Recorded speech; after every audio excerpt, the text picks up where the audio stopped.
This is Digital Perspectives with Brad Kimes. Subscribe for new content notifications. Now, here's Brad Kimes. Come on in.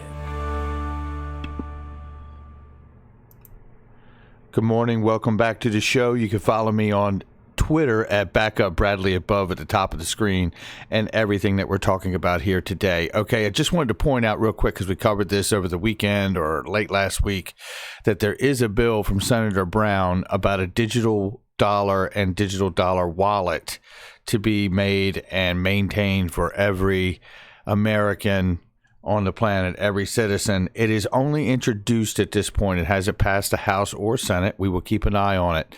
The big news that we want to get to is going to be about Zoe Cruz, who is a Ripple advisor, former co-president to Morgan Stanley, and she's talking about crypto moonshots. Oh, yeah, and a lot of other stuff that's very important that aligns with what we cover here on this channel. And I think it's important to, when we find moments like this from people in the places, in these high-level places that they are, and we can confirm these kinds of points that are made about perspective, about how they're seeing the space. And I always feel better when I know that we can confirm that what we're seeing aligns with people at these high level places. It just always makes me feel good to make sure we're checking ourselves, that we're not hyping each other up a tree. So we're going to do the numbers, as you know, and always this morning, we know we have somebody who brought the numbers this morning. Well, it's Unstoppable Domains. And by the way, they're not only on Unstoppable, so are you. You guys have gotten some incredible unstoppable domain names, and it's remarkable. I'm in the middle of working out with OpenSea how I can get a link so I can provide it of what you guys have and be able to share that. I'm going to cherry pick a few each week and just highlight some of the names, because I know that you guys have some incredible names, and I want to help bring some attention to what you've done. Right. And I know hosting it, you have to have it hosted on OpenSea for sale. So if it's hosted on there for sale or lease or however they do it, I'll be able to, highlight you and then put a link for that particular video to the website itself. So working on getting that dialed in, but keep bringing them in and letting me know, because I do try to make a little snapshot sometimes of the great names that you have. So make sure to check out OpenSea for hosting your domains, what you buy them, and Unstoppable Domains for finding the next hot .crypto name. Bitcoin right now, $10,462.77. Ethereum is $367.81. XRP is 24 cents. Drilling down on the numbers, the market cap is 10 billion 9, almost 11 billion. The 24-hour volume is down about 0.8%, and the 24-hour volume dollar-wise is 1.6 billion, and the total circulating supply is 45 billion, 11 million plus. Those are your numbers. A lot of news this morning. What I want to focus on, because we're going to cover some of the other news in the afternoon video that I do as well, but what we want to focus on here today, like I said, is this lady right here, Zoe Cruz. This is from Ripple Insights, was co-president of Morgan Stanley 2005 to 2007, and where she was responsible for running major revenue generating businesses, including overseeing their securities risk management and information technology from 2009 to 2012. She was involved in founding and running her own investment management firm, Voris Capital Management, and prior to becoming co-president of Morgan Stanley, she had been in its global head of fixed income, commodities and foreign exchange. Commodities and foreign exchange, I say. From 2001 to 2005, she joined the company in 1982, and it was the third founding member of the Foreign Exchange Trading Group. She was senior advisor to Promontory Financial Group, LLC, and is currently founder of CEO EOZ Global, a single-family office. She is also a member of Old Mutual PLC's board of directors and a member of the investment committee for an endowment fund of Bowdoin College. So here we go. Let's get into this thing. This is another breakdown back in 2017 when she joined. Ripple's excited to welcome Zoe Cruz to our board of directors, and we got the gist of the rest of it. But Zoe Cruz is obviously an extremely brilliant person, and she breaks down some incredible perspective and insights on this space and relative to the last crisis and the way things were on their way to collapsing from 2005, 2006, 2007. And in this first opening remark here, because we're going to listen from about 10 minutes to about 17 plus, but we're going to stop at certain points because she makes so many incredible points. I can't even begin to tell you. This entire interview is absolute fire. So shout out to the gentleman who interviewed her, and shout out to Zoe Cruz for her insight and perspectives on the space of where we are. Let's go ahead and get started with this right now so we can keep this video as tight as possible. So right here at 10 minutes 02, she's discussing the relationship of the impending collapsing market from 05, 06, 07, and relative to where we are today. And she's basically referencing that we don't know if it's 05, 06, or 07 today, but it's one of these 3 years in her mind right before the collapse. So let's go ahead and listen to her comments here. People forget that people lost their jobs being negative on mortgages. They lost their jobs and their careers because they were negative in 05 and 06. Because 07, equity markets were still making new highs. So my question is this 05, 06, 07, I don't know, but I know it's one of these three. Now, that's a remarkable statement because what she's saying is in reflection to where we are today. Is here we're having all this collapse and all these bad things happen, but yet we're seeing the stock market green.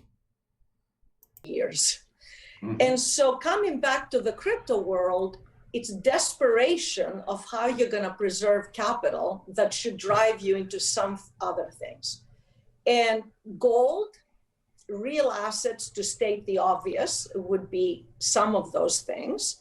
And then cryptocurrencies I look at cryptocurrencies not like looking at correlations and is it negatively correlated to the traditional portfolio and should you have it in or not. That's not a relevant calculus. To me, Bitcoin is the oldest cryptocurrency. It's 11 years old. It actually started being a legitimate asset for investment in 2014, 15. I don't know what data you'd be looking at that's relevant to that. So I look at those crypto investments, and I believe in diversified investments, as moonshot opportunities where your investment could go to zero, or you could make 100x if that world continues to grow. So I just want to take this moment to remind you after that statement, this is a strategic advisor to Ripple and a former co-president of Morgan Stanley. Come on in. Talking about moonshots, VC style investment approach, where you spread your investment in a new space like this over the, what she gives as an example of 10 investment, and you're lucky if 2 hit a moonshot. Listen, this gets better and better. So with moonshot opportunities, as you know, you don't want to put your kids' education on the line, but it is rational. It is rational to actually have 1% to 5%. And if you really believe in the stagflation environment, 10% maybe, into that world, but not just Bitcoin and not just XRP, but the top contenders. Yeah, that leads me to my next question, actually. So, we do talk a little bit about, you talked so far about cryptocurrencies as an asset class, but we know that, there are, I would say, zillions of cryptocurrencies around. And so, the obvious one is, everybody talks about Bitcoin, but there is Ether, there is Ripple, XRP, So are you, when you diversify, because some might have, I think most people would agree that Bitcoin is kind of the lead example, but may not be the only one. And so are you also thinking about diversifying within that group, or are you sticking to one?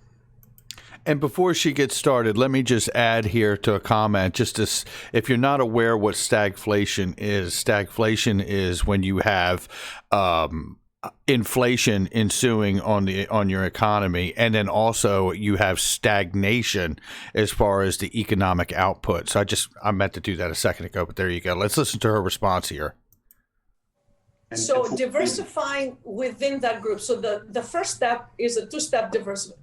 First step, diversifying from traditional asset classes. Right. And then the second, once you decide what is your risk profile, whether it's 3% or 10%, it doesn't matter, diversify within that asset class of the top 5 to 10 crypto assets, cryptocurrencies. And to me, saying I'm only going to put Bitcoin, I'm only going to invest in Bitcoin because it's the current winner, or the digital gold, as they call it, is equivalent to say that in the early 2000s, you're only going to invest in one internet stock. Now, listen, I can't tell you how much we have talked about on this channel about superimposing the early days of the internet. In fact, I refer to this moment in time as the crypto .com era for the cryptocurrency space. And this is exactly what she's discussing here with the idea of how you would invest in this space. It's pretty remarkable that this woman is giving this same analogy or same analogous example about exactly where we are. Listen to what she is saying here. And I don't need to tell you whether it's social media, Facebook didn't exist by and large. I mean, Netscape was the browser of choice with 75% market share. Google is the leader now, and Netscape doesn't exist. So to me, it's the equivalent thing. I don't know, there will be winners and losers, but I wouldn't want to have Bitcoin end up being the Netscape of your investment opportunity. Whoa, that is quite a statement right there. And it doesn't mean that necessarily she believes it's going to zero, but the salient point in what she is saying is so profound right there. And that, I think, is a really good thing. And look, let's pull it back to the macro here. What she's talking about, having 1 to 5% allocated in the space like this, and then within that 1 to 5% allocation of your investment in the crypto space, being diversified within the space itself and not just picking one or two, but really spread across in that 1 to 5% across possibly 10 different investments she's talking about. So to me, not only is this relevant for diversification within a specific space, but what's important here too is I think what she's describing is exactly what we're going to see from hedge funds and mutual funds. This is exactly the approach that they're going to offer. And they're obviously they're able to do it. They're going to start offering the same approach to everybody who's got a portfolio, and regular brokers are going to begin to offer cryptocurrency very, very soon. Let's keep going. And again, the way I look at that diversification, each of those currencies was designed differently. It has underbellies, all of them do, but it also has clear winner characteristics in the alley that they chose to compete in. So Bitcoin is the digital gold. So when I talk about diversifying, it's the idiosyncratic risk of that particular cryptocurrency. So the pluses and the minuses of Bitcoin, digital gold, the oldest, it made a lot of people rich. So you have a lot of passionate people that would, be very good at defending it and its construct. Its underbelly is actually, it costs a lot of energy. And I don't need to tell you, ESG, environment, social governance, is the new thing. The bigger the blocks, the more successful Bitcoin becomes, the more that's an issue. XRP is the alley it has chosen. It is the leader in that class, is basically the cross-border payment system. It basically is the cross-border payment system. That's what she says. It's the leader in that class, and it's basically the cross-border payment system. Well, of course it is, but it just feels good to hear Zoe say it, doesn't it? Let's keep going. The reason this is an important distinction is cross-border payment system currently practiced through correspondent banks works fine through the SWIFT system. It's a messaging system. It works fine. If you're Morgan Stanley sending $1 billion to Goldman Sachs or to Citigroup, if you're a small basket weaver in Nigeria, not so good. So the cross-border payment system, where XRP was designed for rapid, literally instantaneous, nanosecond transaction time for very high volume, low value business, where you can send $200 to the woman in Nigeria, that's an idiosyncratic plus. Its minus is it has a lot of concentrated holdings in Ripple, the place I advise, where 50% of all the coins minted are on the balance sheet. Oh, let's talk about that for a second, because everybody says that, it's in a cryptographically auto-locked escrow account. But ultimately, the 50% that are sitting in that account, according to Zoe Cruz, are on the balance sheet of Ripple. Well, I can tell you that there comes in 2 points here that I want to make. One, I don't believe for a second that Ripple will be able to hold all those 50% holdings, the remainder of XRP, on their balance sheet once they go to IPO.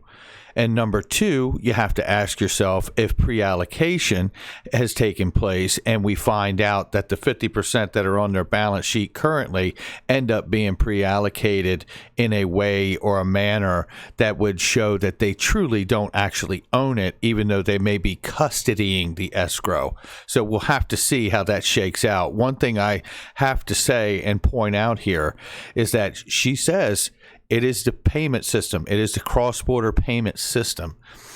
And if the protocol and the rails of the XRP ledger, the universal ledger for the world, is that important, and I believe that it is, then I have to suggest here that there's no way in the world that a single company would become the steward of what would become the most important digital bridge currency on the planet.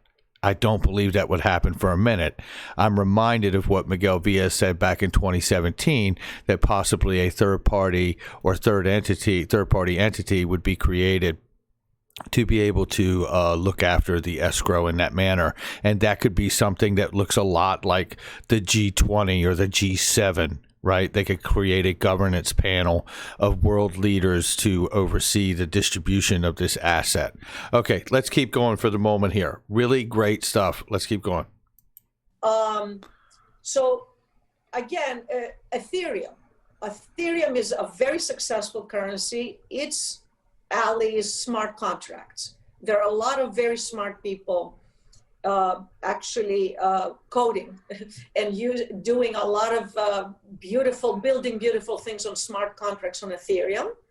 So I would look at these currencies as a VC investment, a surrogate for a VC venture capital investment, without the fees and without the intermediaries.